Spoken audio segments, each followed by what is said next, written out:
Okay. Thank you for being here tonight. This is November something 23rd, 2025, the week of Thanksgiving here in the United States of America, my favorite country. Uh, I got new lights, so it looks a little bit different maybe, but yeah, we're still doing president stuff here.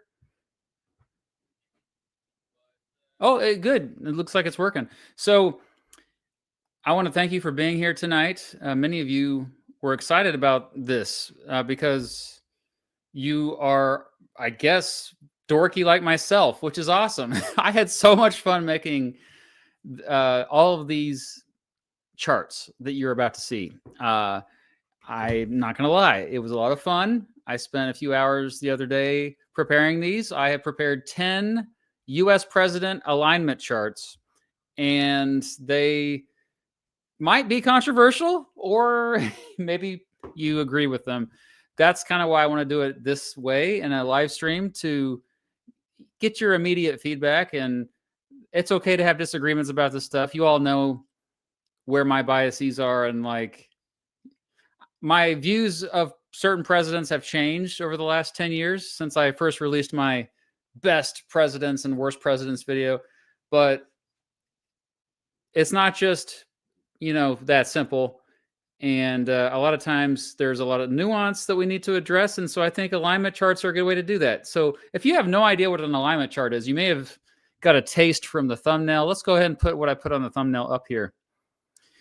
So I also follow on Reddit the subreddit alignment charts. And essentially what it is you have two spectrums, and there are various topics that you can plug into two spectrums and then kind of see how they intersect, basically. Seeing how spectrums intersect on various stuff. That's basically what it is. And so here is an example to get us started. Already triggering some folks. I love it. But yeah, on the top, you can see we basically have the axis of good president to bad president. On the side, we have good person to bad person.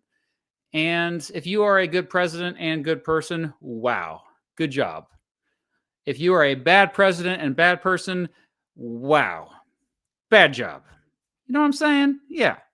So Woodrow Wilson down there, I know he's getting covered up by here. Let me take the comments off so we can see this a little bit better.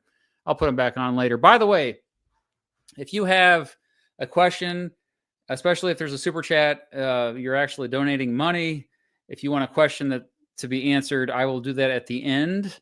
I have 10 charts I'm going to show you. This probably won't take too long, to be honest. I'm imagining like an hour. So I will get to those super chats and questions at the end. But don't worry, I will see all of them, because this website I use to do live streams, StreamYard, it lets me put them all in one place. So, because heaven forbid I forget one. Anyway, so yeah, this is from the thumbnail. You've already seen this. I put Franklin Roosevelt as a good president, good person. Already people are disagreeing with this one. I know Franklin Roosevelt did everyone wrong with how he treated Japanese Americans during World War II with the internment of Japanese Americans. Essentially, you could argue they were concentration camps, legal citizens of this country that were forced onto these camps during the war.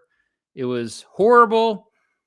That aside, I think Franklin Roosevelt was a pretty decent guy, even if I personally disagree with him on how he governed on certain issues. I do think that he strengthened the power of the presidency too much.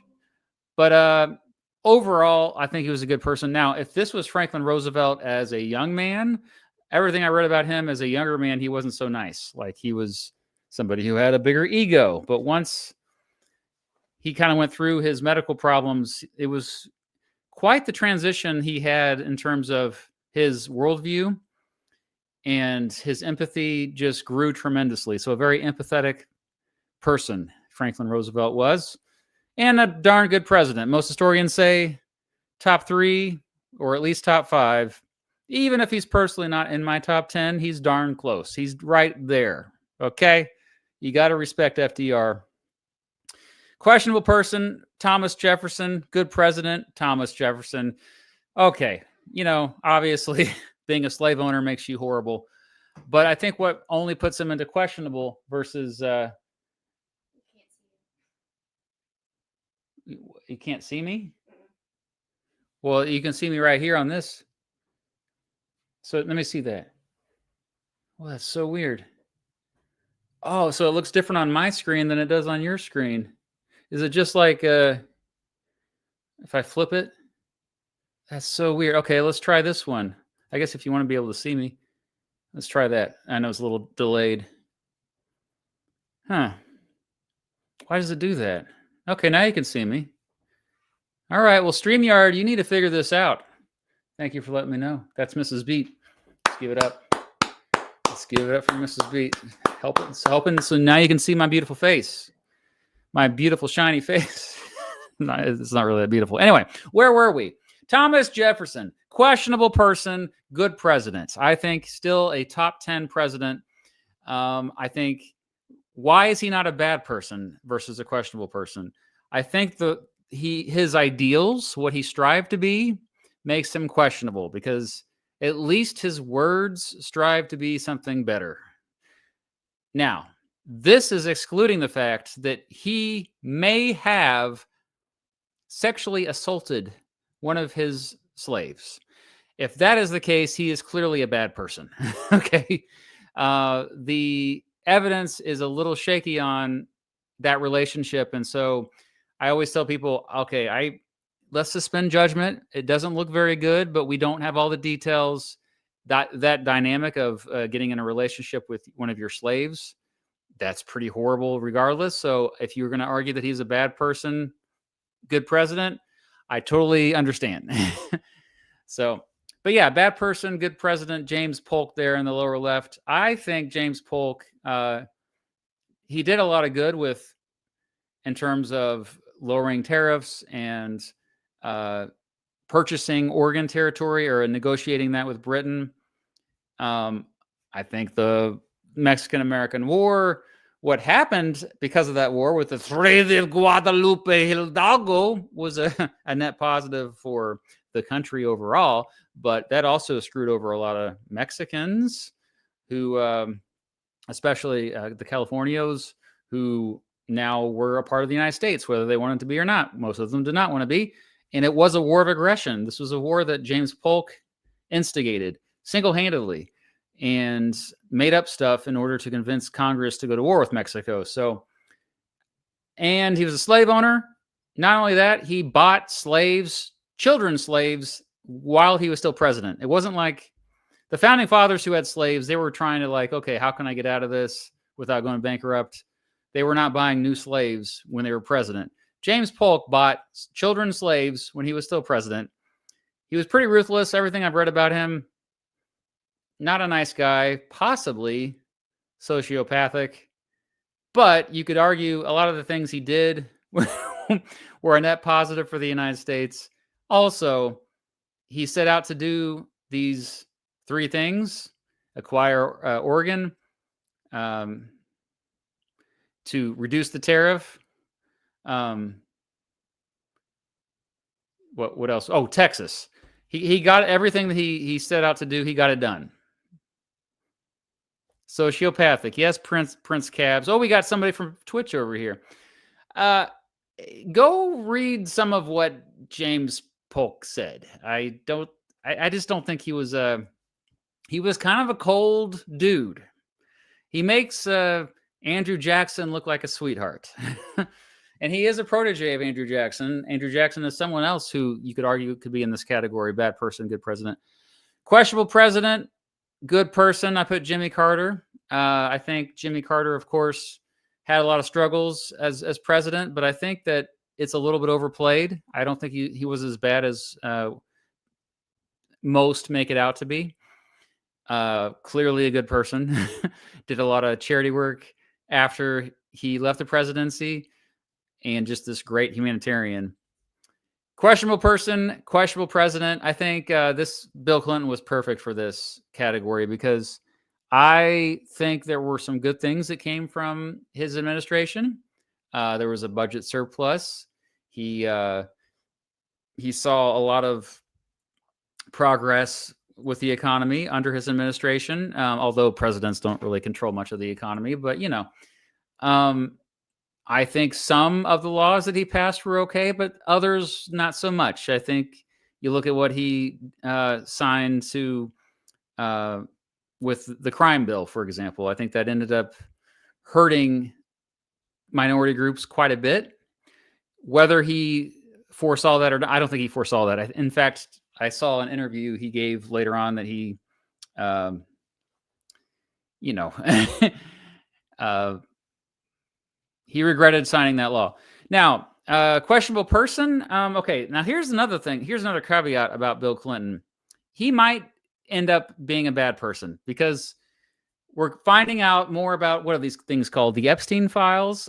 So if it's true that he was doing really horrible things on Epstein's Island, obviously that moves him to the questionable person, the bad person.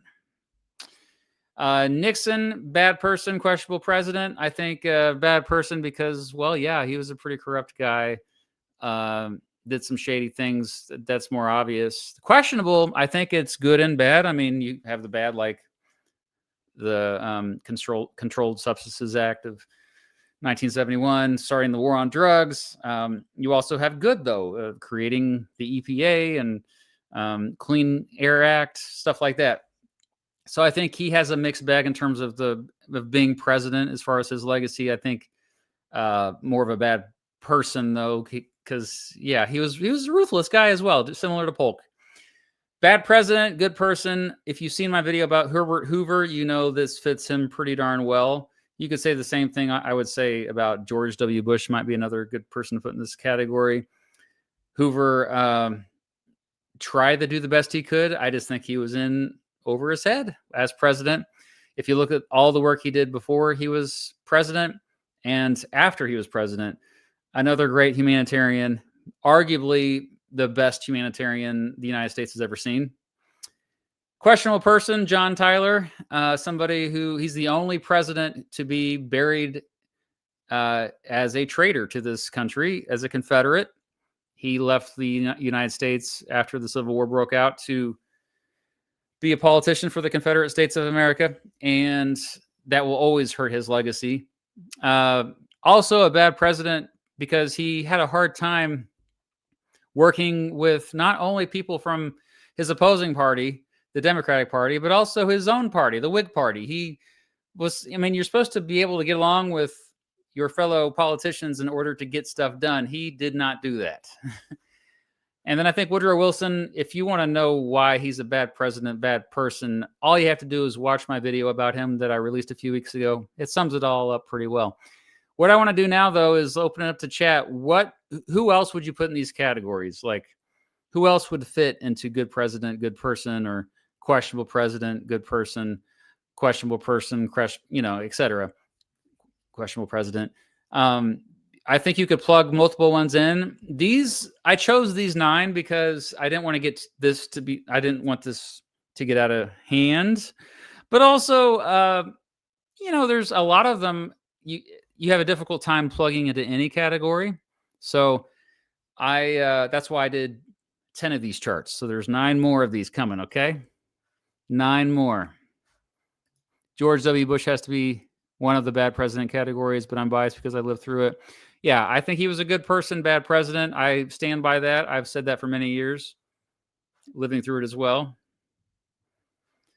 Oh, we have someone who says Nixon is questionable person and questionable president.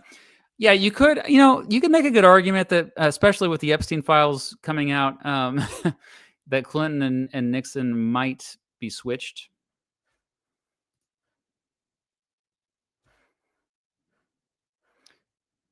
Okay, Eisenhower, good president, questionable president, or a good person, I think is what you meant to say, questionable president. Yeah. All right, there's plenty of possibilities. Hayes, good person, questionable president. And then, of course, there's somebody who didn't make any of these charts, and that is William Henry Harrison. I'm sorry, Harrison. 30 days in office just wasn't enough for me to judge you. I don't know how I'm going to make a video about that guy, like explaining how he was a president when was he really, Okay, let's move on to the next chart. I'm excited to show all of these to you. This one is more based on the traditional uh, alignment charts that kind of started to spring up on the internet a few years ago. So if you look at a lot of these, especially the old president ones you see, you have this spectrum of lawful versus chaotic, which means did they do everything by the book, also known as lawful, or did they bend the rules or even break the rules in order to get good stuff done? Sometimes bad stuff, but stuff done. And then on the other side, we got effective through ineffective. So effective meaning, okay, were they able to follow the law but also be effective following the law, or effective getting what they wanted done actually done, I should say. And then on the other side, ineffective. Let's start with James Garfield, actually, because that might make more sense to put him down there. I think James Garfield, he's only ineffective mostly because he gets shot very quickly into his presidency and spends several weeks not able to do anything because of that, slowly dying. But I think his main agenda, when we see this with the recent show, by the way, Death by Lightning, I highly recommend. But you can see a lot of it there. Like, he was wanting to end the spoil system. He was able to, influence some of that, but I think mostly ineffective because he just didn't have enough time. No major legislation passed. Eventually, Chester Arthur would kind of be convinced and get the spoil system in check by signing the first of multiple laws curbing that. As far as neutral and lawful, I would say Jimmy Carter it was a mixed bag in terms of what he was able to get done as far as his agenda. Of course, he was lawful always. Jimmy Carter was probably the most lawful president, I would say, going back to at least World War II. And then as far as Teddy Roosevelt, effective and lawful, I mean, I think we all know he's effective. He was able to get anything he wanted done. And a big reason why was of how he communicated. He was a really good communicator. He started the whole bully pulpit, as he himself called it, going straight to the press, straight to the people to promote his agenda. And yeah, he followed the law.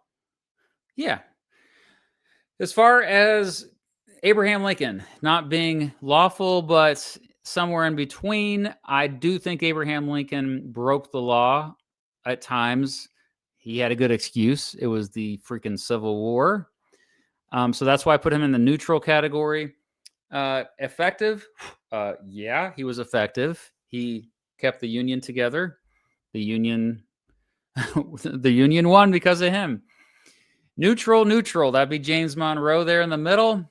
I think he also had mixed results in terms of, but maybe he didn't have high ambitions anyway. And, he was kind of more of a just kind of keep things going, keep things rolling, don't change things up too much type of president.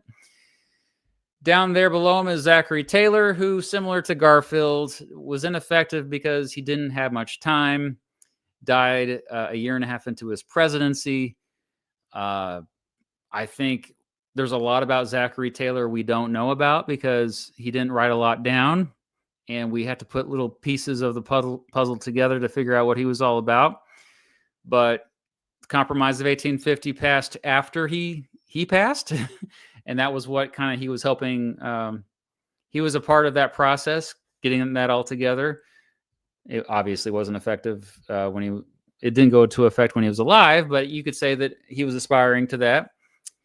Up there in the upper right-hand corner for chaotic and effective, I think a lot of you already know that Ulysses Grant, while a good person himself, he definitely surrounded himself and the presidency with his friends, and many of them were corrupt. A lot of them were not following the law at all.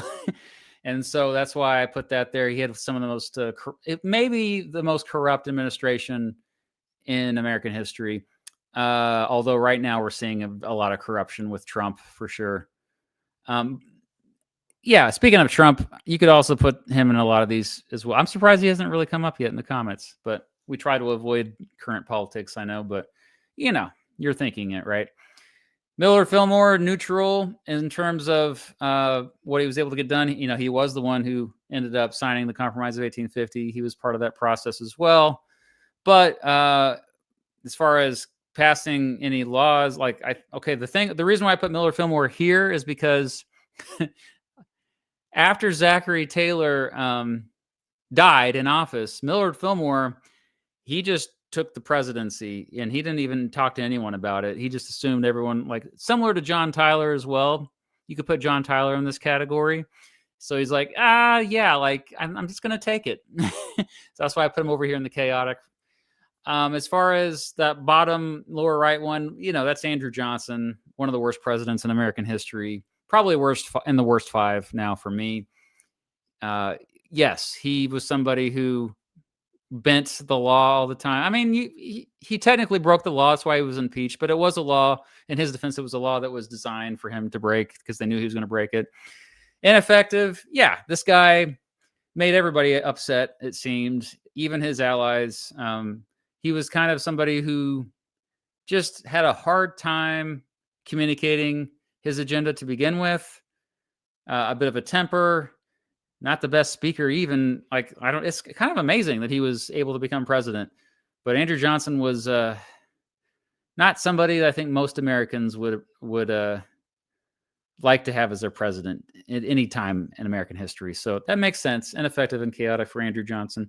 If there's any that you think should fit into these categories, let us know in the chat. That's another reason why I'm doing this live. I wanted to see who else can we plug in here, or maybe I should switch any of these. Do you think Abraham Lincoln maybe was justified breaking and bending the law during the Civil War because it was such an exceptional time? Let us know. Yeah. Okay. Cade says Biden was lawful neutral. You got some important things done, but you'd be hard pressed to find someone who thinks he rose to the occasion. Yeah, we'll get to Biden. I'm going to get every president at least once into these charts. I'm feeling bad here. I'm already getting a lot of super chats. So I'm going to go ahead and take a pause from this and try to answer some of these super chats. Thank you for all those donations. Oh, it's Jimmy Carter. Holy crap. Oh. Mr. B, I started watching videos when I was in 7th grade. I'm in my first year of college. Whoa, I'm old. Thank you so much for keeping on. Well, thank you so much, Shady. Thank you. It's really nice. It's Devin from Kansas. Disagree strongly with FDR as a good president. Well, he's probably now my 11th or 10th favorite president. Many of you know that I have issues with him. But most historians say he's top 3. Still would love to see you in VTA. Vlogging through history, talk politics. Yeah. We talk politics personally. I think he likes to avoid it, actually. I don't blame him. I have a Nixon book where he said he regretted the EPA because it went past his intentions and stole property in the 90s. Oh, that's interesting. I didn't know about that. Which book was it? Let us know. P here, please make history vid on PMCs, please. What does that stand for? But thank you. It looks like the HK is at Hong Kong. In your future video on William Henry Harrison, you should spend exactly 32 seconds on his presidency and tribute to how many days he spent in office. I think it was 31, but yes. I like it. Good, Abe. For the first category, good president, good person. Obama, Ike, Teddy Roosevelt, George H.W. Bush, George Washington, FDR. All right. Really love how committed you are to accessible education. Your videos are great. Well, thank you, Ryan. That's sweet of you. Trying to be nonpartisan, liberal versus left. Do you see a hard distinction? I see two separate spectrums. I think there's a lot of overlap between the two, but I don't like the labels. Frankly, I don't like most labels. No, I mean, I think they agree way more than they disagree. That's what's annoying about it, is that there seems to be this big division for those who lean to the left right now. But thank you, Dara. And Comic Fan, do you think the Epstein files will be fully released, even though it looks like Trump maybe is on there? I think inevitably they will be. It may not be this year, but it may not be next year, but I think in the long run they will be. You are off center. Now I'm off center? But how about now? Oh, Mrs. B's very concerned about me being on camera. She wants my beautiful face on camera. Oh, hey, Melanie. Oh my gosh. And thank you for that. Ian and I wish you a happy Thanksgiving week. Happy Thanksgiving week to you as well. Thank you so much for that. Wow. All right, let's get back to this. Let's see, which one was I on? This one? Okay. Now we are on this is a fun category, or these two fun categories. So it's do you talk the talk or do you walk the walk? Or both. So you have talk's a good game, from going to talk's all right to not good at talking at all on the top. On the side, you got to actually get stuff done, gets a lot done, gets some stuff done, and gets nothing done. So Abraham Lincoln, yeah, great speaker, was able to get a lot of legislation passed that he thought was important. I think the best example we have of that is the 13th Amendment to the Constitution, banning slavery. And he was able to get not just allies on his side, but even foes to agree with that. So pretty cool. That's why he's considered often the best president we ever had. Ronald Reagan, the great communicator. Obviously, if you go back and watch any of his speeches, just really inspirational speaker, funny, one of the funniest presidents we ever had, extremely charismatic, getting stuff done. He got some stuff done. I just released a video about how taxes, he talked a good game about how he was going to lower taxes, but he kind of, in some ways, raised taxes for some people.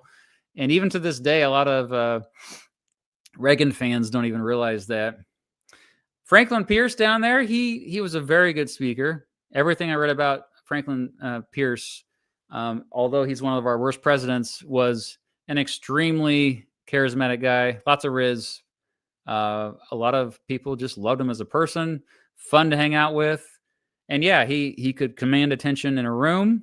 As far as getting stuff done, you could argue, yeah, he technically got the Kansas-Nebraska Act signed, one of the worst laws in American history, I always say. But other than that, what? You got one crappy law passed. He was a doughface who kind of was just trying to make sure the country didn't descend into civil war, which it did anyway a few years later. In the middle column there, we got the Talks All Right crew. Harry Truman actually got a lot done, I would say, in a shorter span of time, more so than any other president in American history. More happened with Harry Truman. If you look at what happened between 1945 and 1948 alone, holy crap. So he got a lot done. If you can go find speeches of Harry Truman on YouTube and even TikTok. And he's not the best talker, but I think his appeal was the fact that he spoke like normal Americans did. A lot of ordinary Americans could relate to the way he talked, and that's because, yeah, he was kind of an outsider that got in there. The middle category there, William Howard Taft got some major laws passed, a lot of progressive era laws, was able to beef up antitrust enforcement. So he did get some stuff done. Also, a decent communicator. Yeah, he definitely not top 15 or 20 even, but I think he fits that category pretty nicely. At the bottom there is one of my favorite presidents that always really either annoys people or surprises people. Some people really get excited, but yeah, Grover Cleveland, who I think was one of the best human beings to ever be president, just as a good person. I will say that probably for the rest of my life. And he was a decent speaker. Did he get much done? No. In fact, one of his main goals was to not get much done. He was the veto king. He vetoed nearly every bill that came to his desk. And that far, the column to the right there, not good at talking. Dwight Eisenhower, this might surprise a lot of people, but he was not the best talker. And you can see speeches by him online as well still.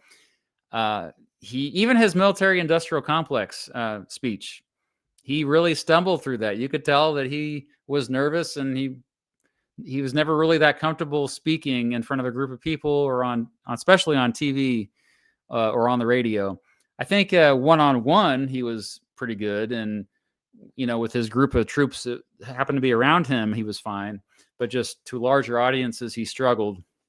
He got a lot done, though. He got so many very important, long-lasting legacy laws passed. Created NASA, for crying out loud. Started the space race, interstate highway system, so stuff like that.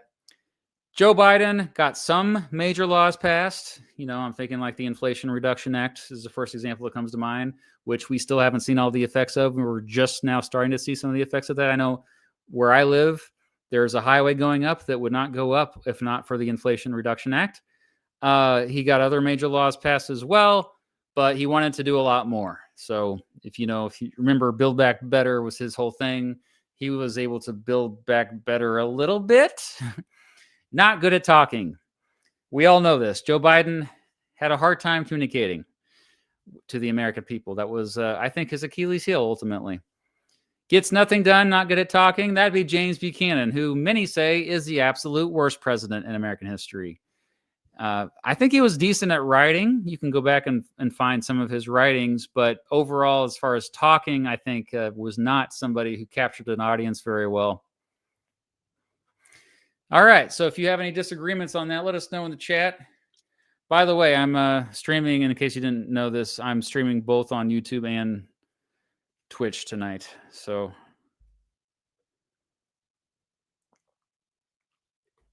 how did Buchanan get elected? That's a great question. That is a great question. From what I understand, he was a compromise candidate because he was a doughface. It was all about getting those Southern votes. And he was somebody that was tolerable for the Northerners. The Northern Democrats, I should say. Remember, he's a Democrat. Oh, yeah, that's it. Obama talking a good game, getting some stuff done. I like that. Yeah. Obama, one of the best speakers in American history, not just president, but of anybody. Definitely inspiring speeches, especially when he ran in 2008. I would say Biden used to be a decent public speaker, but he was just not clearly at his peak by the time he became president. Go back and watch Biden debating, even as a vice president in 2008 and 2012, much different. So I'm just talking about when he was actually president. Yeah, the infrastructure bill, America Rescue Plan. There's a bunch of laws that he passed. Okay, so we're going to go to the next chart. Oh, yes, this one. This was one of the most fun ones to make for me. So we have basically all of this deals with people of color, POC, in the United States of America, which, what does that even mean? Well, we try to define it based on who we consider to be white and not. And most of this is based on history, based on the momentum of history. And so when I try to explain racism to people, and especially systemic racism, we're talking about the momentum of history affecting stuff today. And so it means that some people need extra protections. Most people would agree. That's why things like affirmative action were justified, especially back in the 1960s, 1970s, 1980s, because the odds were so stacked against people of color. And then this because we're talking about hundreds of years of oppression. Anyway, Abraham Lincoln was very racist. A lot of people don't like to admit this about him. He got better the older he got. By the time he was president, he wasn't as racist. But at the same time, he was the dude who ended slavery. He was the guy who paved the way for African Americans to have the right to vote and to have full civil rights. Even if he didn't call for that immediately and explicitly, he paved the way with the 13th Amendment, with the Emancipation Proclamation. I shouldn't even have to state that obvious thing that, yeah, There's a reason why he's still a hero to many African Americans today. He was the president who ended slavery. Helped people of color quite a bit. So somewhere in between. Thomas Jefferson's another weird one. I mean, clearly very racist. He owned slaves. Same thing with Andrew Jackson down there below. The difference between Thomas Jefferson and Andrew Jackson, again, goes back to their ideals. So, sure, he was a hypocrite. He said one thing, but did the opposite often. But what he said is what we still pay attention to today, that we're still inspired by, even 250 years later. So, we value his words a lot. Thomas Jefferson. Even if he as a person was horrible person, probably, I mean, maybe horrible is too harsh of a word. I said questionable earlier. So, but definitely did horrible things. Andrew Jackson, same thing, slave owner as well, which later on, several years after Thomas Jefferson owning a lot of slaves. But all the difference between him and Thomas Jefferson is the Indian Removal Act, the Trail of Tears, which happened after his presidency, but it happened because of him signing the Indian Removal Act. And yeah, his just straight up racist things that he said, even as president. Kind of racist. If you listen to some recordings that are still available online from Lyndon Johnson, you'll find that, oh yeah, he kind of was racist the way he talked about African Americans. But at the same time, he was the guy who signed the Civil Rights Act and the Voting Rights Act. And his Great Society tremendously helped African Americans. So John Quincy Adams was kind of racist, still progressive for his time compared to most people, even in the North, even in Massachusetts. But, when you're a politician in the early 1800s, you tended to be racist. In fact, most presidents were racist to a certain extent. That's just something we have to also accept. But John Quincy Adams famously helped the escaped slaves during the Amistad case. I made a video about this. He helped people of color anytime he could.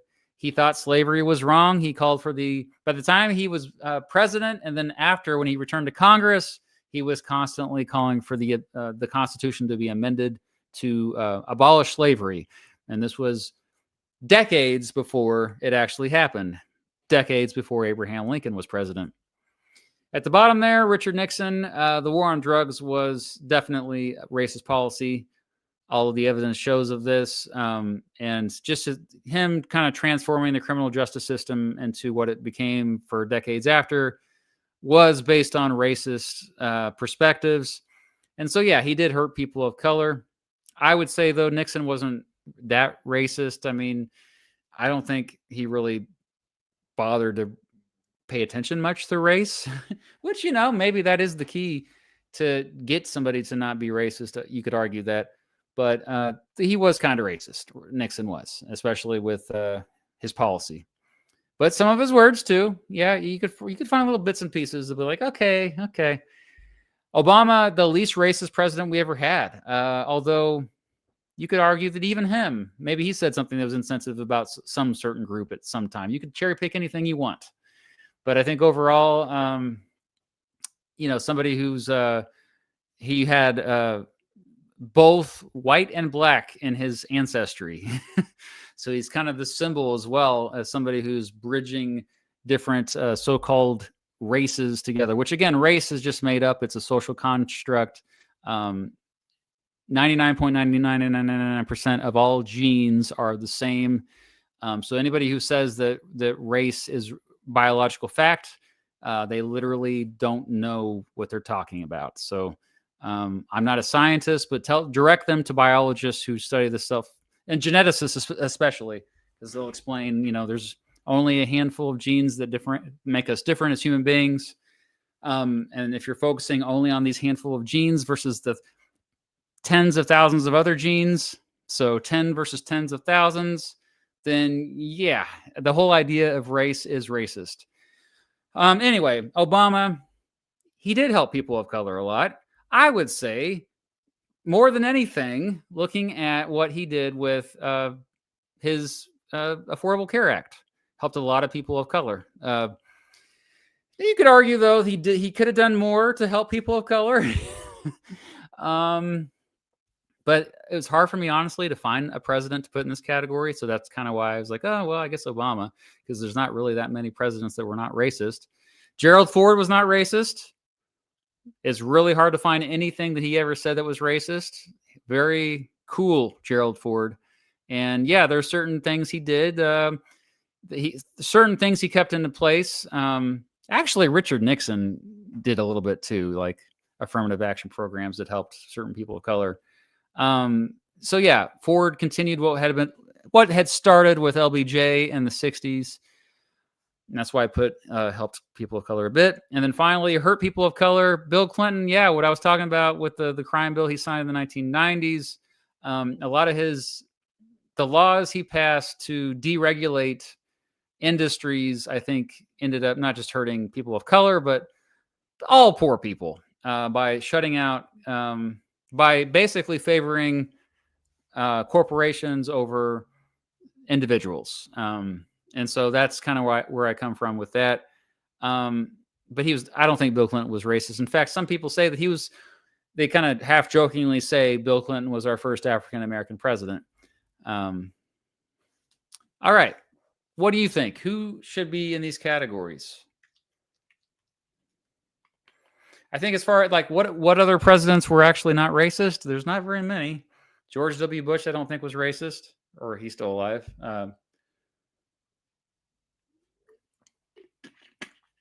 Yeah, so that's a fun category. Anytime you bring up the R word. By the way, I'm going to release a new video. I don't know how I'm going to frame it yet, but the fact that people still keep bringing up race so much, to me, demonstrates like there needs to be more of a I think a lot of people don't understand this is a new thing. Like the idea of white people and black people is a relatively new thing in human history. And so I think that maybe I'm going to call it human categories or something like that. Let's go through some more super chats here.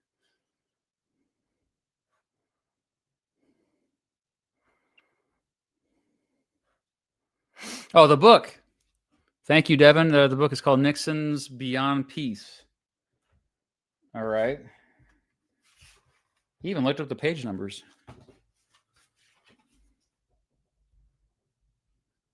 He must have wrote that when he was later in life, I assume. Love to see you make more vids on economic theory. Okay. Yeah, I mean, those don't tend to do as well as my other videos. That's probably why I don't make as many. But yeah, I like the suggestion there. Trump, bad person, bad president. Yeah, that's another example. We haven't even got to Trump yet in any of these charts. We will. Don't worry, we will. Malo Funk. Hello. Happy Thanksgiving week to you and your Ohana. Same to you and your Ohana. He's from Hawaii. Hello. Recently in your Political Compass stream, you said you oppose the death penalty. Yes, I do. With that in mind, how do you stand in regards to the execution of Nazi officers during the Nuremberg trials? I think they should have been locked up for the rest of their lives. Hi, Mr. Beat. I'm trying to become a history teacher myself. That's awesome. Do you think that JFK was a good speaker and got some stuff done? Is this a fair take? Oh, yeah. Yeah, definitely. He would be in that talk a good game, actually got stuff done. Although he was trying to get some more done with civil rights. So you could put him in the in-between, get some stuff done category. But anyway, yes, we need more history teachers. And it looks like you're from Texas. Is that right? Or Puerto Rico? I don't know flags. Oh, is that Texas flag? Yeah, it's Texas flag, right? Yeah. Yeah, you'll find a job just like that in Texas. Ma, where's my paw? Yeah, I have a whole book that I talks about that scandal of Grover Cleveland. This book is trash. I think it's bad history, actually. Sorry, Charles. It's all the evidence that he uses that's supposed to be scandalous against Cleveland is from years after these supposed events went down. So I was going to make a video about that at some point, But I think the so-called scandal against Grover Cleveland, I think it was made up. All the evidence I've seen, it seems like it was a smear campaign and a witch hunt. It's weird using those phrases when it's, I think, yeah, we hear it all the time now with Trump. Oh, Sadie, did you have a question? But thank you for that. Thank you for that donation. Harrison, an interesting chart would be y-axis, calmest time in office to most chaotic, x-axis, handled well to handled poorly. Harrison, that's a brilliant idea. I don't have time to make it right now, but those of you in the chat, you should think of that right now. Calmest time in office to most chaotic, handled well to handled poorly. I love it. I wish I would have thought of it. Happy Thanksgiving to you, Harrison. It's always great to see you here. Wish you the best. All right, we'll get back to the charts here. So that's what we left off on. Let's go to foreign policy versus domestic policy. So we had presidency, of course, that had really good foreign policy, but horrible domestic policy and vice versa. The easiest one that you think of probably with that is LBJ, Lyndon Johnson there in the upper right-hand corner. Bad foreign policy with the Vietnam War, good domestic policy, most say with the expansion of the social safety net, with the civil rights, all the civil rights laws that were passed. So his Great Society programs, Medicare, Medicaid, public housing for those in poverty, Civil Rights Act, Voting Rights Act, etc. Vietnam War was a disaster. That's why I put him in that category. But over to Eisenhower in the middle, meh foreign policy. I think overall it was good that Eisenhower kept the country out of wars during a very chaotic time during the Cold War. Things could have gone south very quickly during the Eisenhower administration. But at the same time, this is when the Dulles brothers were up to no good, and you had the CIA doing shady things for the first time. Well, really, it started, I think, earlier with, you could trace that back all the way back to Wilson, or even like McKinley to a certain extent. But mostly the coups, I would say the deep state stuff kind of started under Eisenhower, really escalated anyway. And he probably didn't know a lot about that stuff. Which, yeah, not good, Eisenhower, but at the same time, the country could have easily gone into World War III during the 1950s, and it didn't. So that's why I put him as meh. Washington, you all know he's my favorite. Well, most of you know he's my favorite president. He, of course, was a non-interventionist. He thought that no foreign wars, no foreign entanglements, was focused on the United States. He was the first America First guy in terms of foreign policy.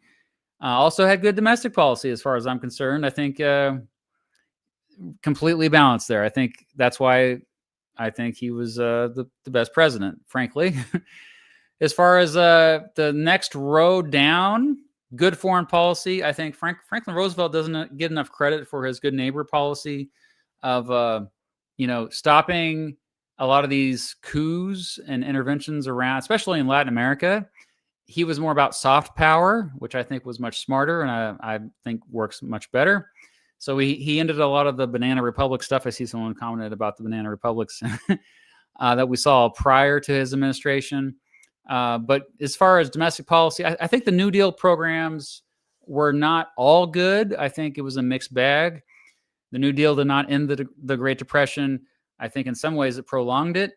Some of the programs were good, some of them not so good. And that's why I always kind of try to add some nuance about his domestic policy.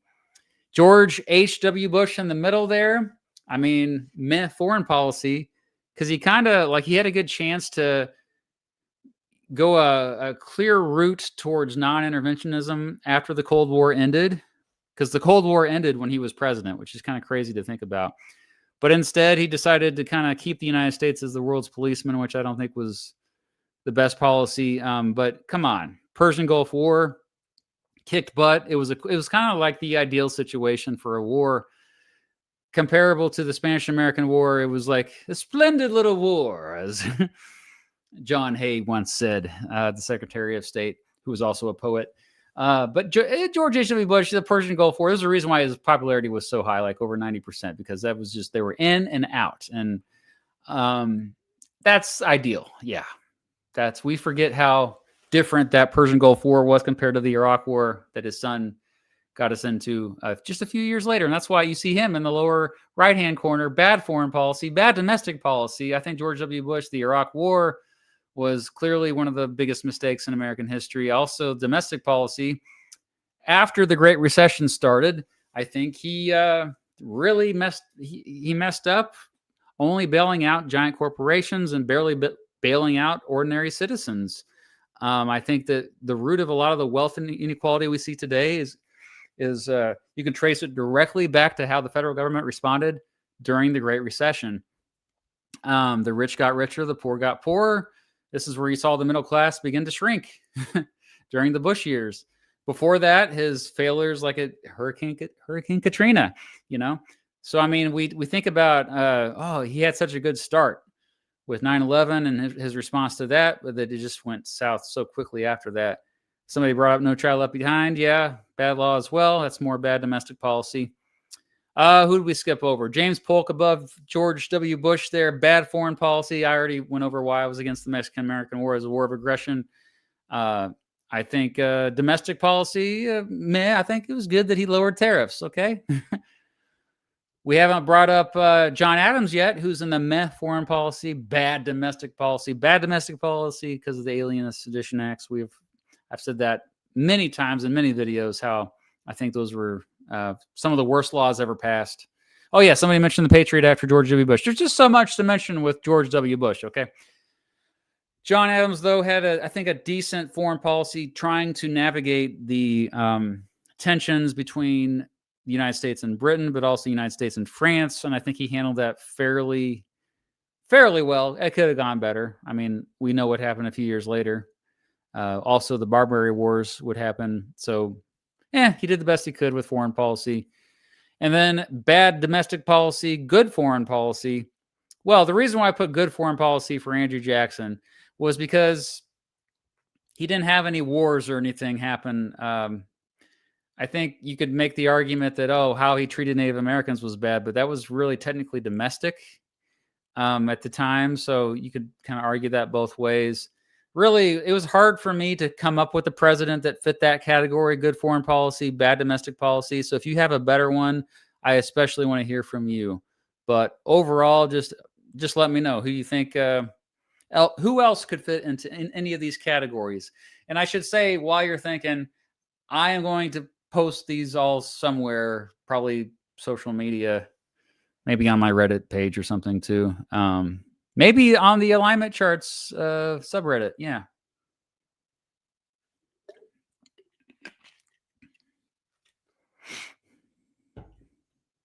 Johnson should be removed. But why?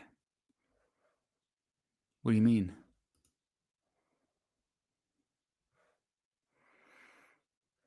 Eisenhower had a good foreign policy.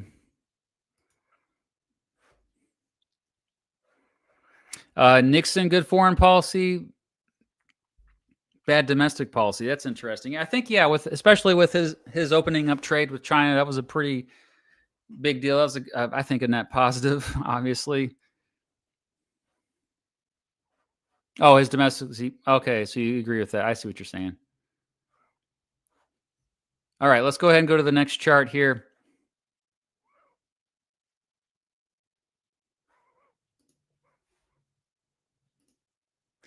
This one kind of looks a little bit different. I think the formatting changed. But yeah, so we've got basically the two things here that are a little bit at odds with each other, but I think it's a good combination. You have a progressive type of president, meaning they wanted to make reforms instead of just keeping things the same. So status quo means like kind of keep us on the same course. And then reactionary is actually take us backwards. Go back to how things were maybe even a long time ago.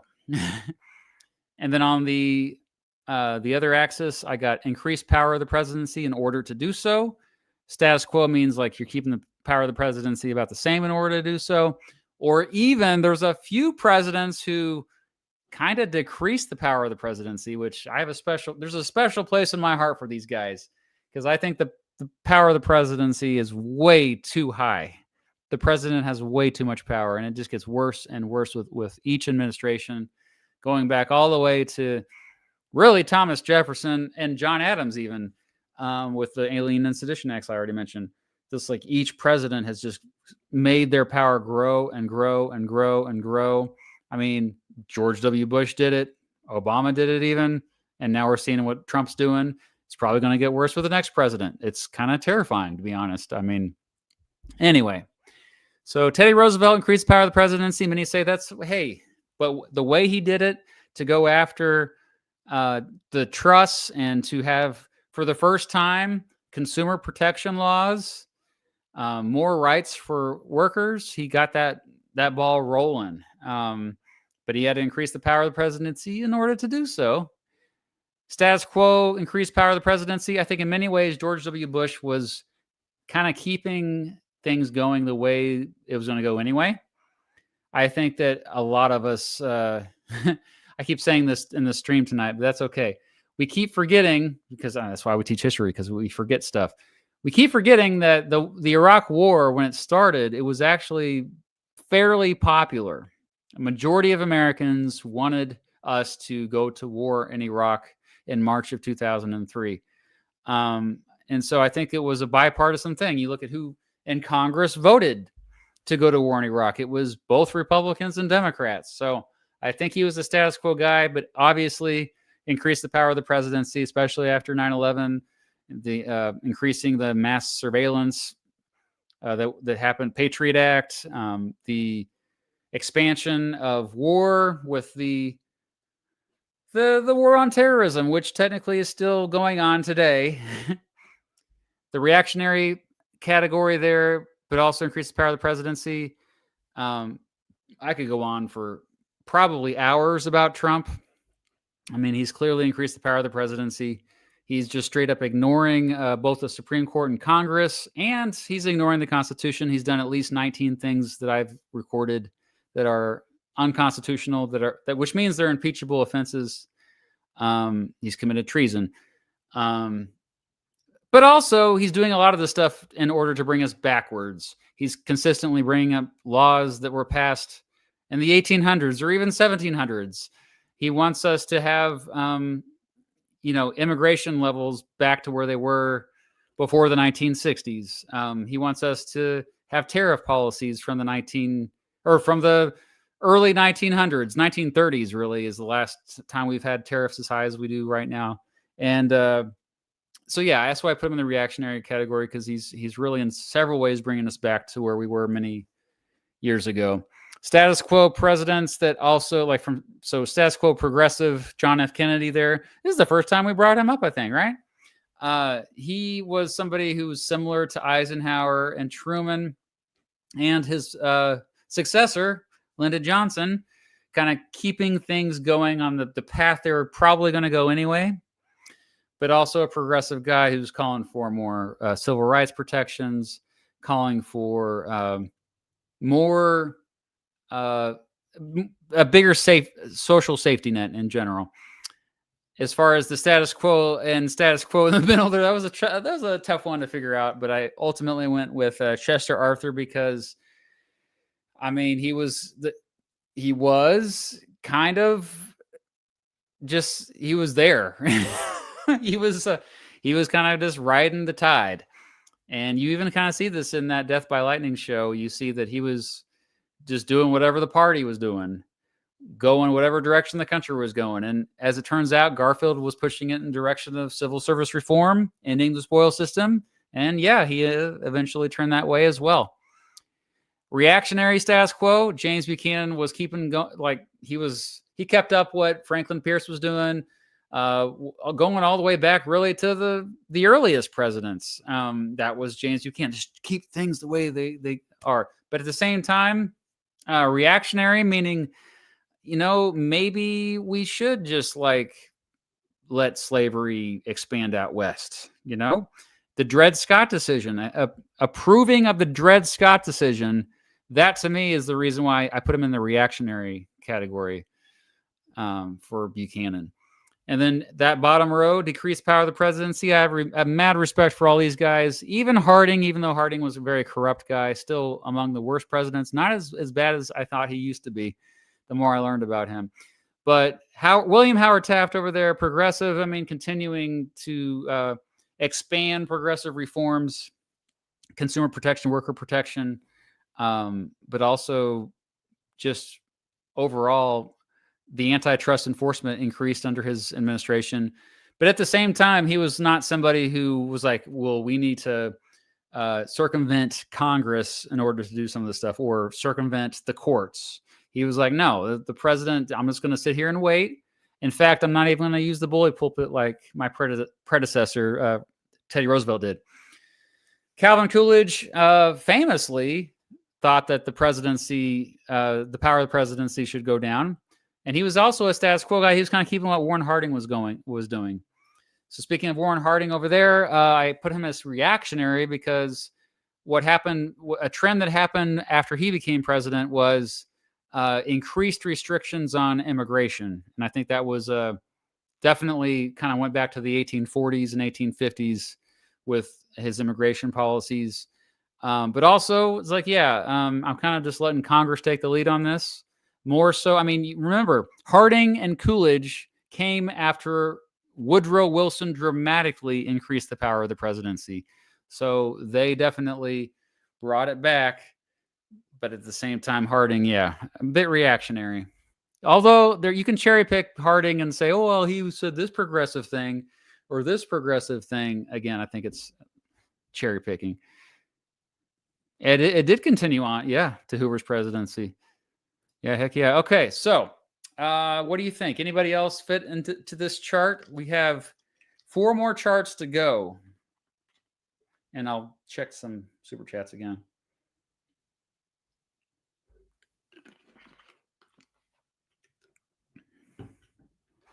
Oh, yeah.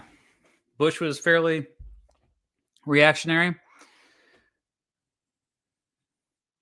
Fair enough. James Monroe for status quo. Plus, that's a good poem. All right, let's check out some super chats here.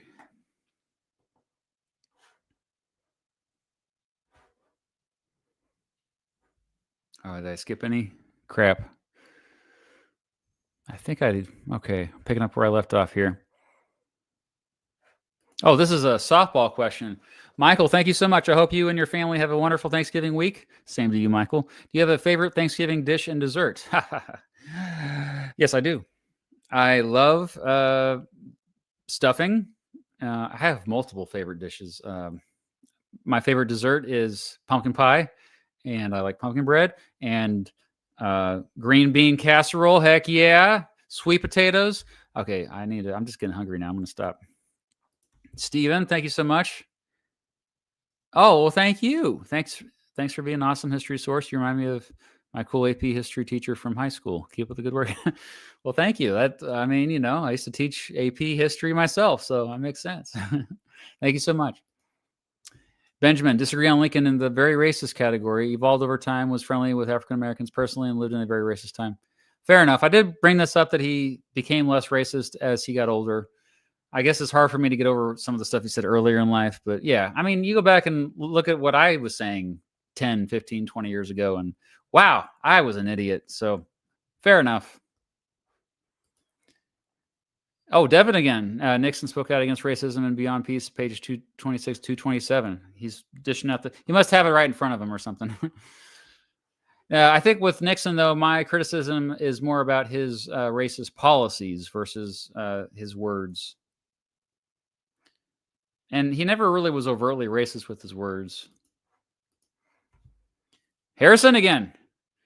I can't wait to bring up which presidents do you think were the most racist? Question at Thanksgiving dinner. Thanks for the idea, Mr. B. Yes, everybody bring this up at the Thanksgiving dinner table. Just casually say, hey, which presidents do you think were the most racist? And see what they say. It'd be great.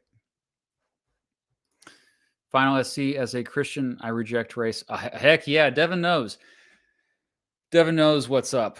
And also, us Kansans, we are pretty smart here in Kansas. So Grant would fit top right. Okay, are you still talking about this same? Which chart are you talking about here? Not reactionary, increased power. Are you talking about bad foreign policy, good domestic policy, perhaps? Or not racist, helped people of color a lot? Yeah, the thing is, I don't know enough about Grant on this topic. I still need to learn more about him. I mean, I visited his one of his museums. I learned a lot there, but I feel like I still don't have a good. The thing about Grant is that he owned slaves at one point. I mean, they were his wife's slaves, his wife's family, and he didn't want them. He wanted to free them. But still, the fact that that's kind of crazy, right? I'm assuming that was the chart that you were referring to. Okay, I don't know.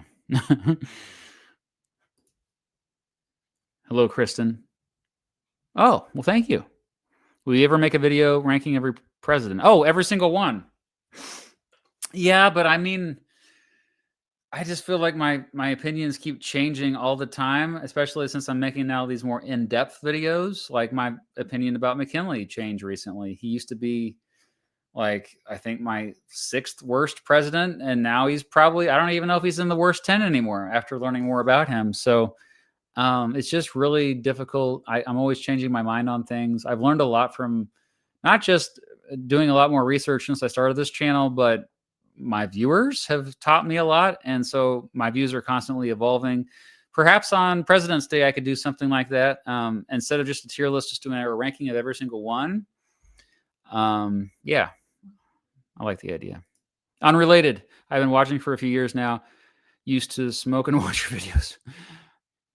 Watch your William McKinley video right now. You better watch my William McKinley. You haven't watched it yet? What the heck? Love you, Mr. Beat. All the love from Cincinnati. Oh, thank you so much, Dan the Ripper. Whoa. Hi, Mr. Beat. Fact from Brazil. Pedro II, Brazil's emperor, visited Grant in 1876. His good impression was so strong, he received votes for U.S. president that year. Perhaps he would be better than Hayes.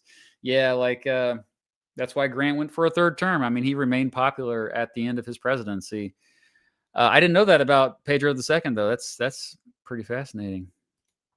Mr. Beta, there it is. So there was a typo when we posted earlier about this live stream. We accidentally typed Mr. Beta, so we had to change that, but I'm glad you caught that. Klubeck, hi, ever consider revealing your stance on religion? I think generally religion is it's a positive thing for people. I'm not particularly religious myself, but I grew up very religious, and there's a lot of that I benefited from. So I'm never gonna say that people shouldn't have that. It's really important. It's honestly, if you don't have religion, you've got to have something else where there's some kind of purpose in a community, a connection to a community, and then once you have that community, like you have purpose within it. Because I feel like that a lot of times religion provides that for people. And I'm really worried about the loneliness epidemic I see right now. So join my Discord server. Let's put the link somewhere. If somebody has an invite link in the chat, it's a good community of people. Oh, wow. Okay. We have a few more charts. We are not done yet. I will get to some more of these super chats here in a moment. Okay, let's get back to this. Oh, this is a good one. This is a vibes alignment chart. No, not that one. Why is that back on there? There we go.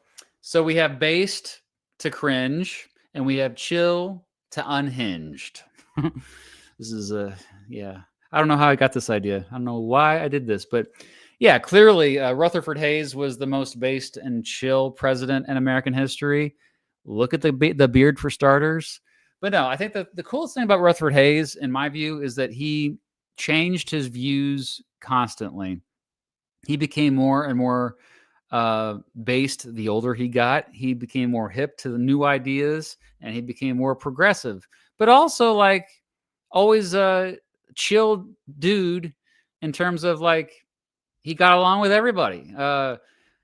He was despite barely winning like the closest presidential election in American history, the election of 1876, half the country hates the other half of the country. Sounds very familiar. They're on the verge of a second civil war, just a few years after the first civil war happened. By the way, that second civil war never happened yet. I hope it never happens. But 1876, he comes in. He's like, guys, I just want us to all get along. And yeah, like things. He was a glue. He was the glue that kept the country together the next 4 years. He actually early on said, "I'm not running for re-election, so don't even put me in for the nomination." In 1880, a chill dude and based. Neutral, I put for Obama. I think he had potential. I mean, he talked about universal health care when he first ran for president.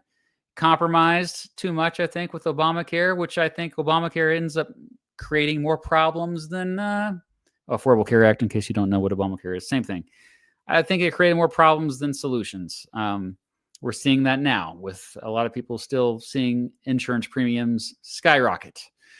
But what else? He had mixed progressive views. I think he moderated his stance on a lot of things. I don't know if he truly, even to this day, I'm like, what does he truly believe? I feel like I'm not getting the full picture with this guy. And also very chill.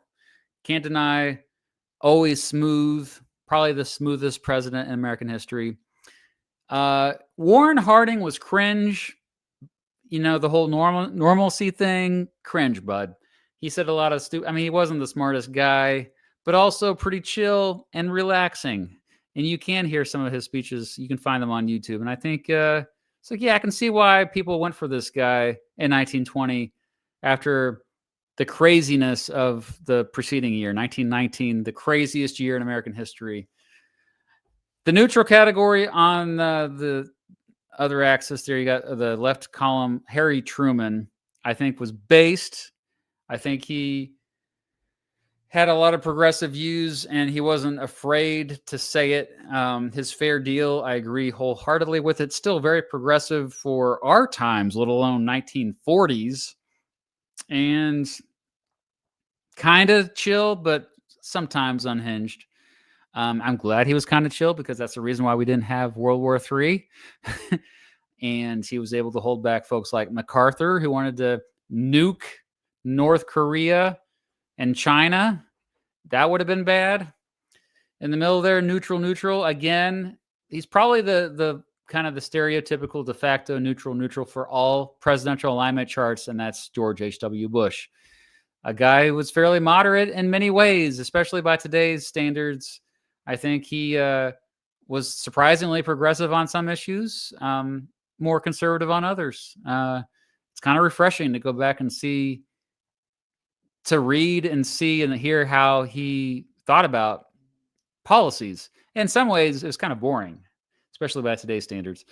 Benjamin Harrison, I think he was more cringe because he had bad policies. I think he had bad Native American policies in particular, tariff policies, foreign policies with how he just let businessmen take over Hawaii. But at the same time, like pretty even-headed, balanced perspectives on things and try to like listen to all opinions and not too crazy. So we do have the unhinged category, which is my favorite at the bottom. Just because you're crazy doesn't mean you can't be based. And that's Teddy Roosevelt, who didn't have perfect opinions. He was wrong on some things. I disagree with his foreign policy, for example.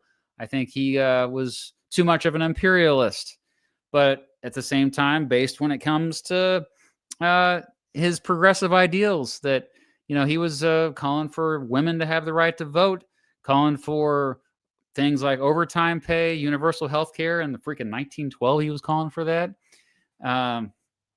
Neutral, unhinged. I said this earlier, but Richard Nixon did some good things, some bad. And yeah, he was a bit crazy.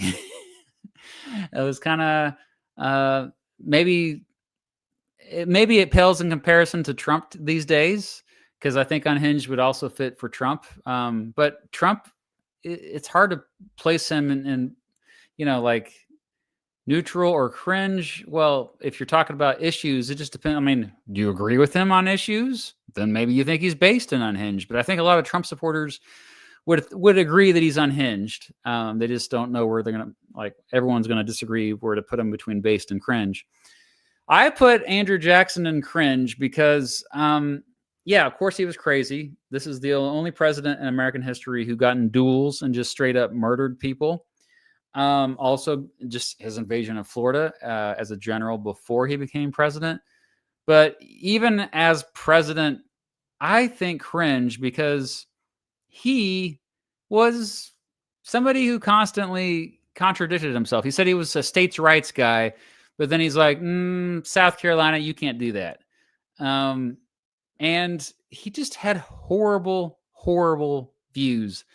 Sure, he was the only president in American history to balance the budget and to he wanted to get rid of the electoral college. Okay, I'll give him that, stuff like that. But overall, just a regressive guy, had some regressive views. All right, who else would you like to add to this chart? Let us know.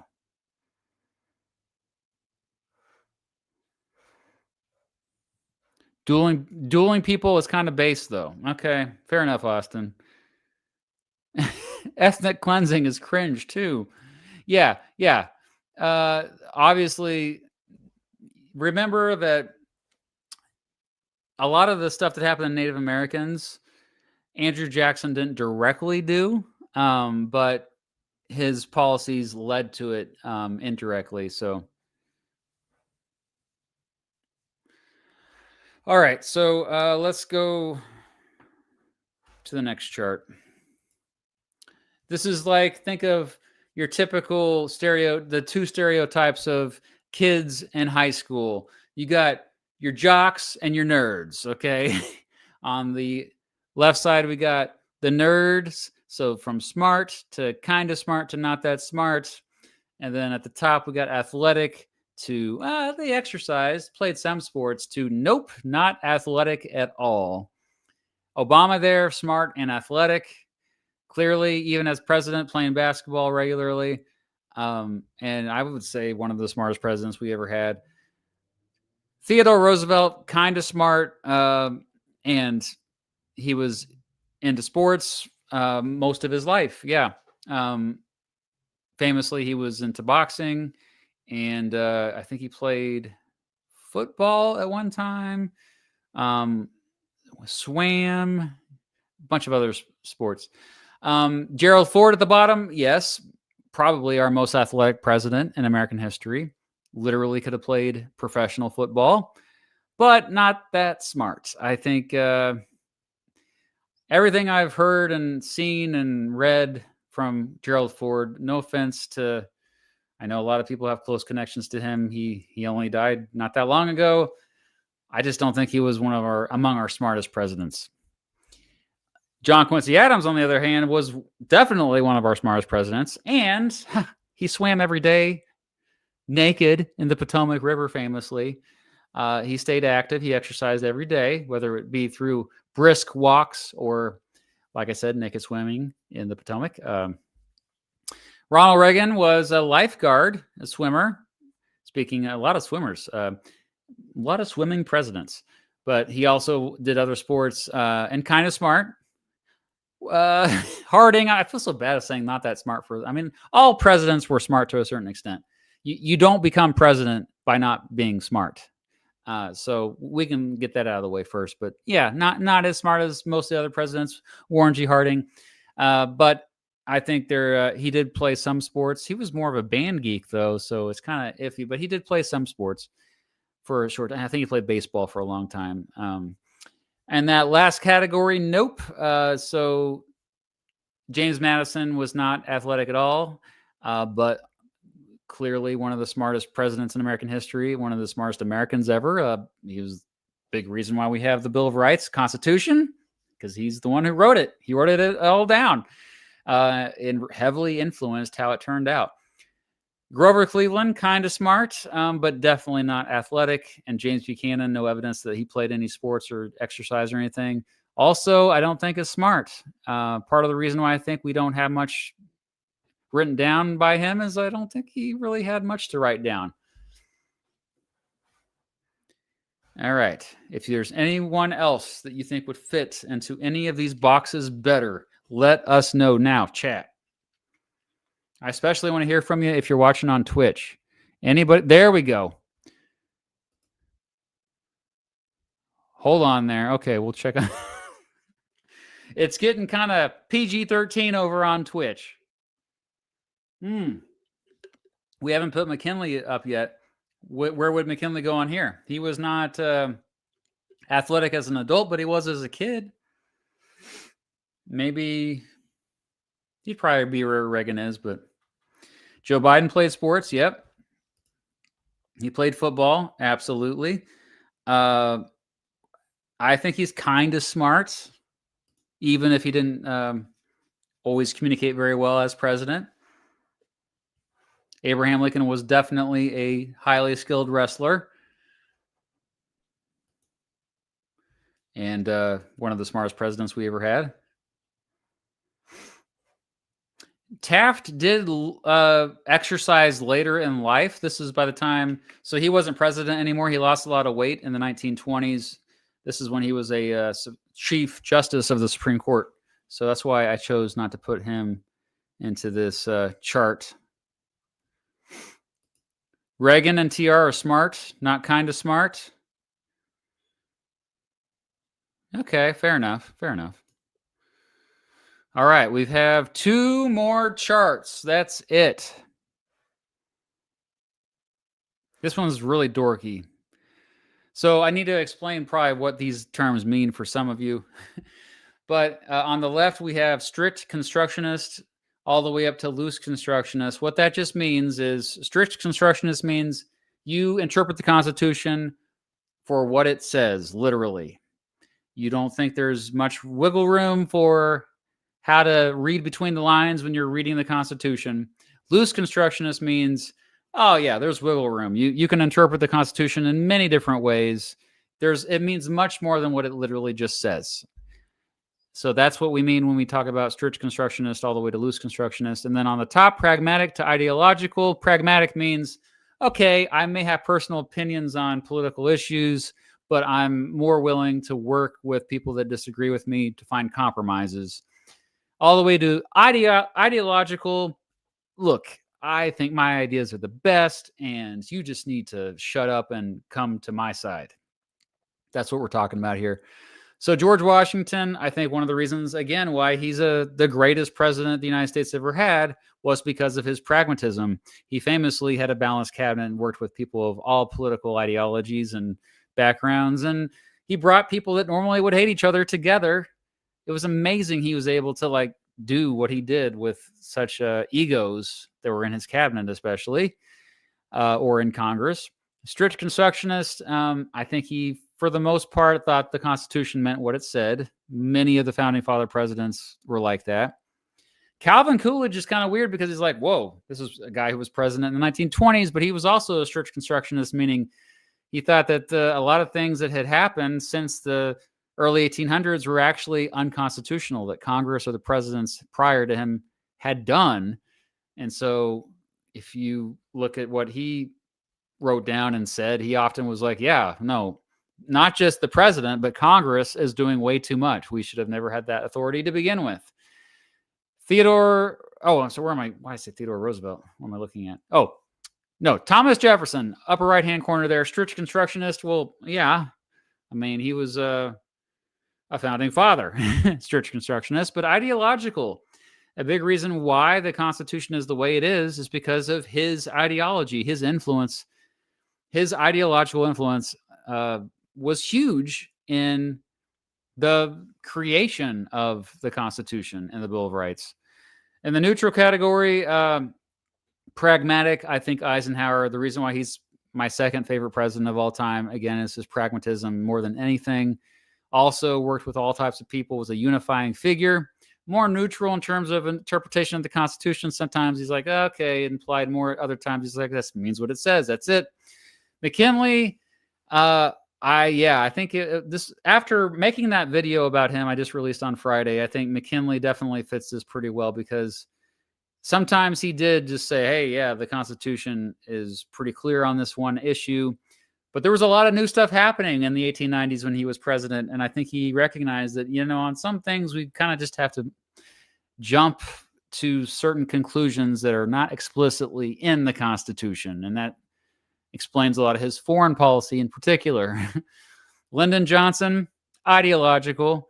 I think it's pretty evident when he was a senator, a Senate majority leader, that looking everything he got, every law he got passed in the Senate, and then later as president, it was pretty clear where he stood. Very clear that he had specific beliefs and that he did not want to compromise much on these beliefs, to a point where he kind of bullied his colleagues into agreeing with him. Again, I'm currently I just recently finally bought Robert Caro's book about his time in the Senate. Oh yeah, let me show you on the big screen here. Thanks again to Andre Dutra for recommending this book. It's going to take me years to finish reading it, but I have it. At least I have it. Anyway, where were we? Lyndon Johnson, yes, ideological, kind of in between in terms of how strictly we should be interpreting the Constitution. Down in the bottom row, yeah, loose constructionist fellows. I mean, Abraham Lincoln, Franklin Roosevelt, and Woodrow Wilson, all three dramatically expanded the power of the presidency. At least Lincoln and FDR had a good excuse, like, oh, we're at war, or we are going through the Great Depression in FDR's case. But yeah, they were like, yeah, Lincoln, it's like, yeah, we can suspend the writ of habeas corpus. We can put journalists in jail if they are hurting the war effort. Franklin Roosevelt, yeah, we can intern Japanese Americans in the name of national security. It's always in the name of national security and safety. Woodrow Wilson, yeah, we can basically take away the First Amendment. You're talking trash about getting drafted into World War I, then fine, we're going to throw your butt in jail. So I think all three I have problems with because of their extreme loose constructionist views. But at least Lincoln worked with his colleagues. FDR did to a lesser extent. Wilson, he left the country and he was trying to work with foreign leaders. But when he came back home, he wasn't even trying to work with his colleagues. He was trying to go straight to the people to sell his ideas. He was extremely ideological. Had one of the biggest egos of all presidents in American history. So I think it came down to egos. In Lincoln's case, his ego was much smaller than even FDR's, let alone Woodrow Wilson's. What do you think? Any disagreements about how this alignment chart figured out or shaped up? Let us know in the chat. See if I'll get to... We have one more chart to share with you, I think. Yeah, one more chart.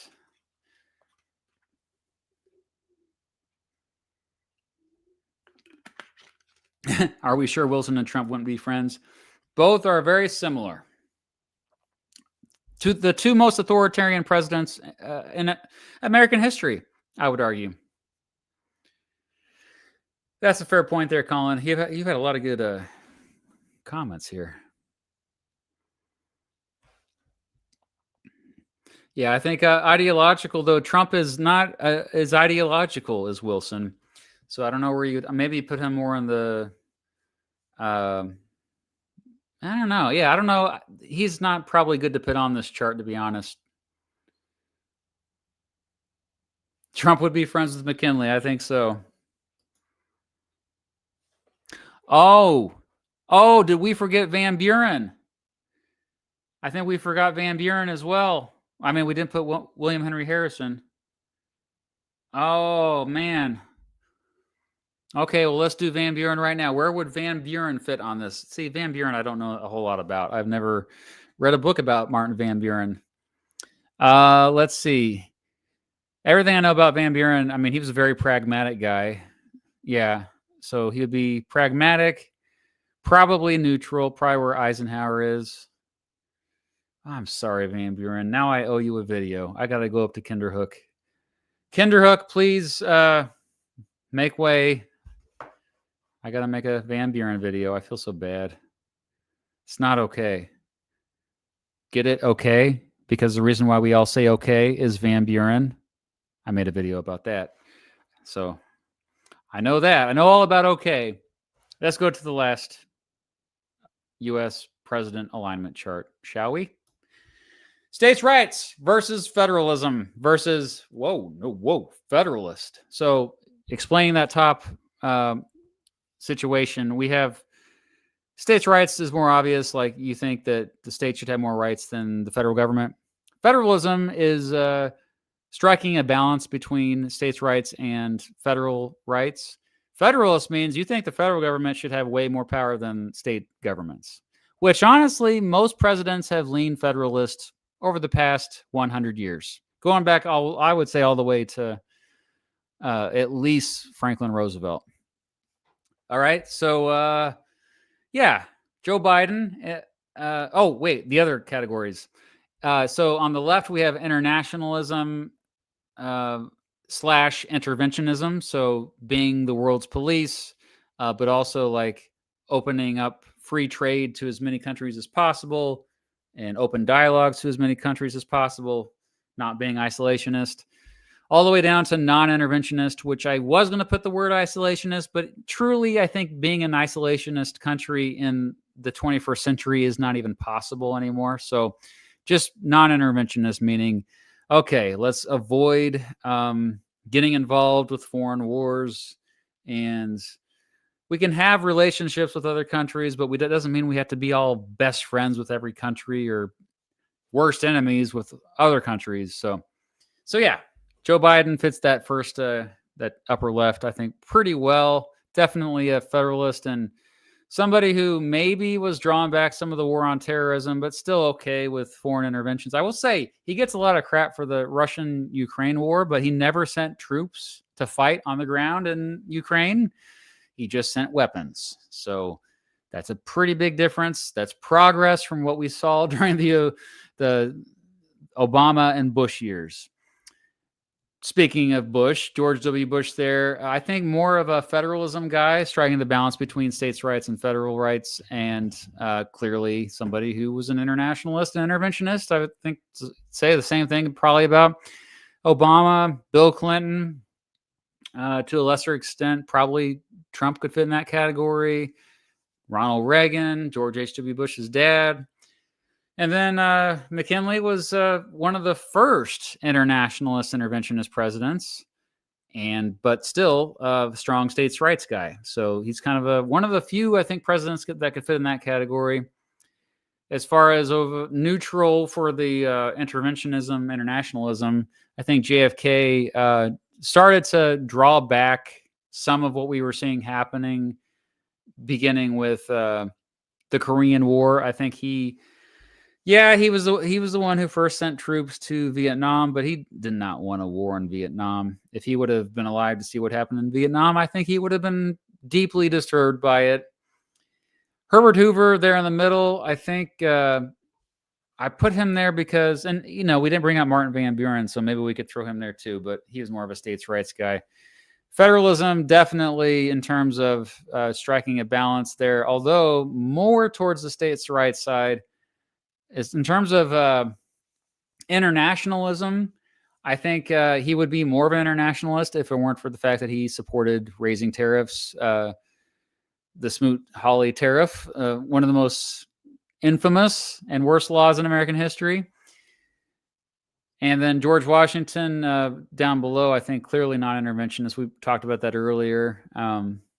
Jimmy Carter, I think, of all presidents since World War II, the most non-interventionist. Sure, still had military involvement around the world, but it was dramatically less. I mean, the only reason why he was sending troops over to Iran was to free the hostages. And remember, like what was going on in Iran was happening before he took over as president. It's not that, I mean, that goes back to the 1950s. But yeah, it's hard to find somebody in that federalist category, non-interventionist. I think Jimmy Carter might be the only one. If you can think of any other, please let me know. But most presidents before the modern era were not federalists. They were either federalism or states' rights. And yeah, so states' rights for Grover Cleveland and non-interventionist. Grover Cleveland famously did not want to the United States to become imperialist. He was against the overthrow of the Hawaiian government and Hawaii being annexed by the United States, and that changed quickly after Benjamin Harrison took over, and then McKinley after that later on. But states' rights, definitely. This was pretty similar to, I would say, Calvin Coolidge, someone who was like, the federal government should have a very limited role into what goes on in each state.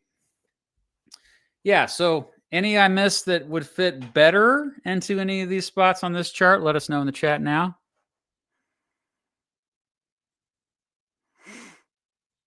Someone just said, Hoover is bad. Yeah.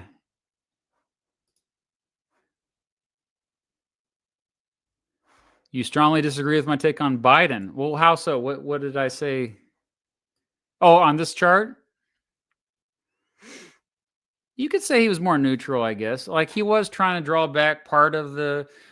He does kind of get a bad rap, but I mean, in many ways, Biden is just kind of continuing the foreign policy and trade policies of his predecessors.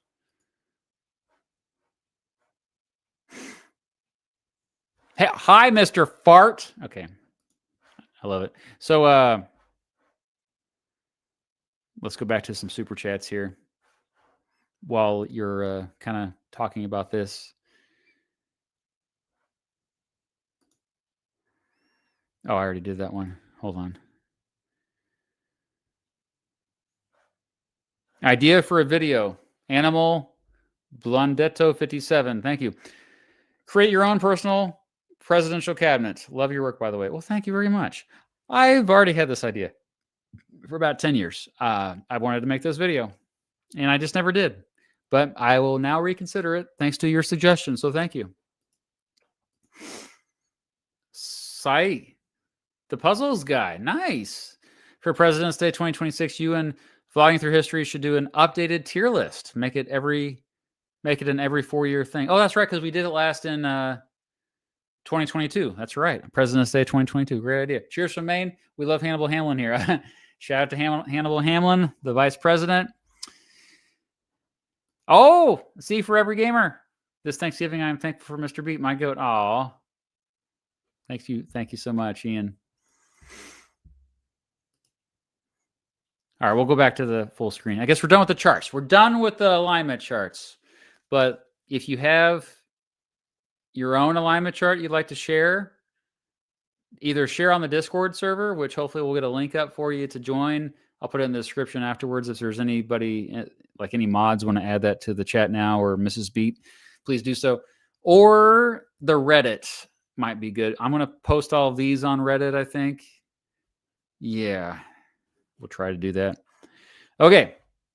Your McKinley video came out at the same time as Wicked. Oh, that's right. The second part. Was this because of the theory that the Wizard of Oz was an allegory for the 1896 election? Is that a theory, or I thought that was actually true? Like, I think that didn't Frank Baum, the guy who wrote Wizard of Oz, actually say that? But no, that was just pure coincidence. I did not plan that. Oh, is this just a theory? Okay. I thought that he even said that. Yeah, because Baum was a very political guy. Now, he had some really backwards beliefs on some issues, but, you know.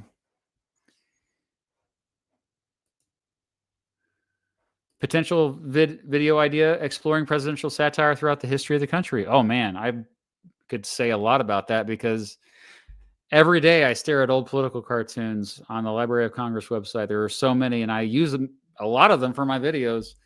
It would be fun to see how people were making fun of Washington. There wasn't a lot of that, actually. There was not.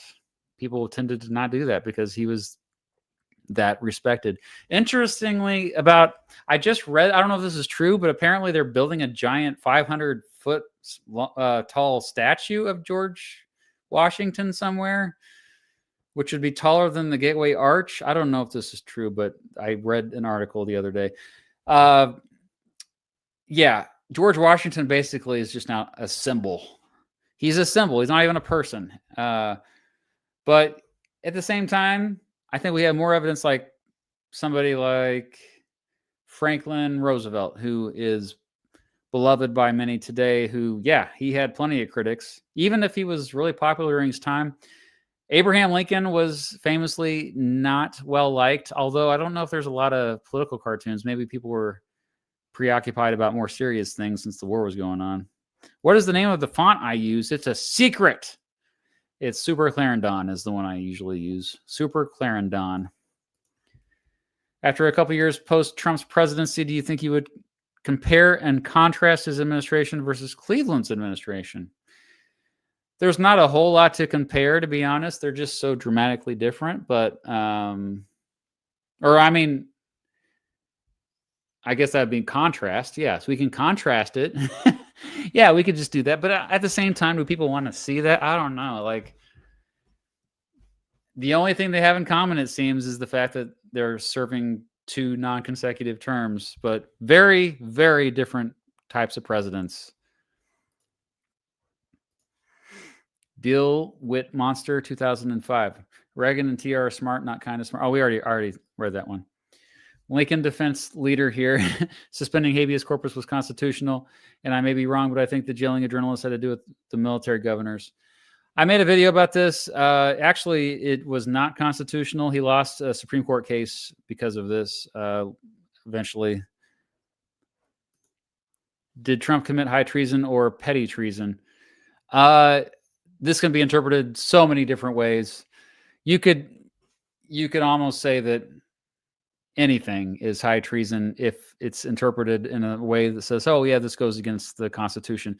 Because again, when we talk about treason, we're not talking about breaking allegiance to the government. We're talking about breaking allegiance to the Constitution. When you become a member of the federal government, whether it be president, whether it be a federal judge, whether it be a member of Congress, or even a federal government worker, you are obligated to follow the Constitution. In fact, these elected politicians swear an oath to the Constitution. So when we're talking about treason, remember, it's always in relation to the Constitution itself, not the government, not the people in government, the Constitution itself. Because again, we are in a republic. We live in a republic. I was arguing with a friend, whether Monroe, Washington, or Trump has the most cult-like fan base. Who do you think? I mean, Trump, clearly. Washington, when we talk about cults, okay, it's important to make the distinction. Like the fandom of Washington is, he's more of this symbol. Like I said earlier, he's a symbol, kind of like the Constitution or the American flag. He's not somebody who's alive that we can worship now. If you want to be a cult leader, you have to be alive, because once you die, then it becomes bigger than you. The reason why it's a cult is because there's a cult leader. It cannot be a cult without the cult leader. Monroe, no. Although there's a very fun subreddit dedicated to James Monroe. There are some very hardcore James Monroe fans, I found out researching for that James Monroe video, and you'll see in the comment section of that too, of that video. All right. I think I'm caught up on super chats.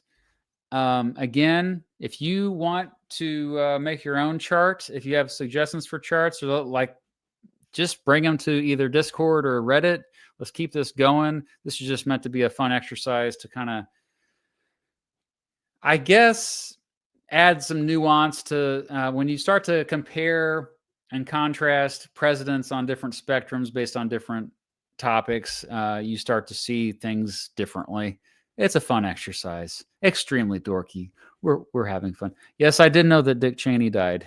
Yes, the funeral was the other day. He died on November. What day was that? 4th? It was like election day that it was. Yeah. It's kind of crazy though, because a lot of people didn't really bring it up. At least they didn't bring it up in my circles. I posted about it on social media. Collectivist to individualist scale. I love that, Cosmos. I love that idea. Collectivist on one side, we'd have Franklin Roosevelt, probably Obama over there. Individualist side, you'd have Thomas Jefferson, James Madison, Calvin Coolidge.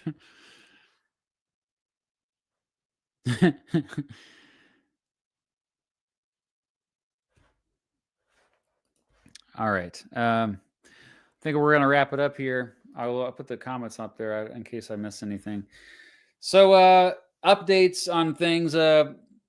I just released a video about William McKinley in case you missed it. I am going to do another live stream that I wanted to announce. I recently lost a loved one to Alzheimer's, and she's someone that was very special to me. And to honor her legacy, we're going to have a live stream fundraiser on National Giving Tuesday, which is December 4th. Last year, we did a fundraiser where I called it "Give Mr. Breast Give Me Money." I just gave money to random GoFundMe pages. But this time, all proceeds will be. I'll just do a Q&A, just like we're doing now.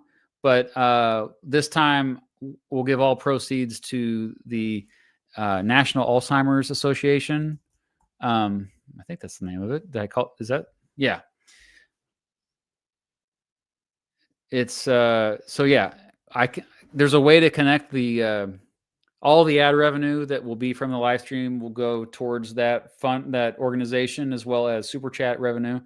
So that's the plan. That will be on Tuesday, December 4th. So a week from Tuesday. I hope you all have a wonderful Thanksgiving. Be thankful for your loved ones who are still with us. And thank you for the kind word. I'm seeing the chats there. Thank you so much for the kind words. She was my mother-in-law, Mrs. Beats' mother. And yeah, she was living with us, and it's been a rough, this has been some of the roughest times of our lives, but thank you for your support. And yeah, a lot of you, this is the worst disease, isn't it? It's the absolute worst disease. But they're making progress, coming up with ways to treat it and delay the suffering. Like, there's a lot of progress, so I'm hopeful for it.